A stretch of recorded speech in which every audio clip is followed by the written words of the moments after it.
As you can see, my raised beds won't be usable for a little while longer, and I'll be making a video about challenging slope gardening later this year. If you want to have a great garden for this coming spring and don't have a greenhouse, why not get your plants started indoors?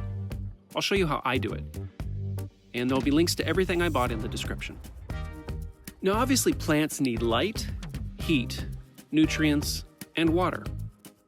We have a large east-facing bay window.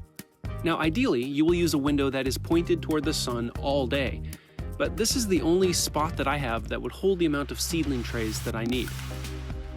The lights that I got needed to be clamped in place, so I decided to place a piece of plywood with some feet under it in the bay window. This provided an edge that I could clamp my grow lights onto. The next part was heat, since those LED lights generate very little heat. Different plants have different germination temperatures.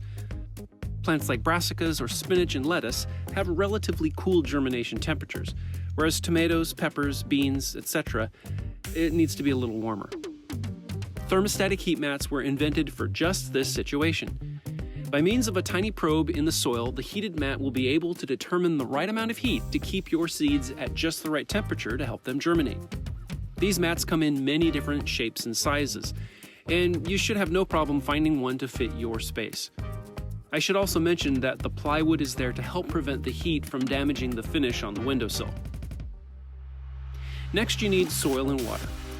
Ideally an organic potting soil with added nutrients that veggies would need, but any kind of potting soil will work. I found reusable silicone seedling trays, but anything that will hold dirt and allow excess water to drip out is fine. All of these little planters will need to be placed on some kind of tray that will catch the excess water. I used large domed seed trays, but a baking sheet will also work. I got a watering pot with a narrow tip so that I could deliver the water beneath the seedlings instead of pouring water on top of them and potentially damaging them. And here is the setup. I already started a round of kale, broccoli, arugula, and lettuce that I have since planted in the greenhouse. It is now mid-February, so it's a good time to get some of my main crops going. I'll be starting tomatoes, peppers, and onions.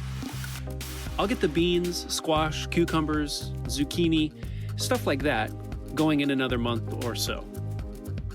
Questions and comments are welcome. If you like this one, you might like these.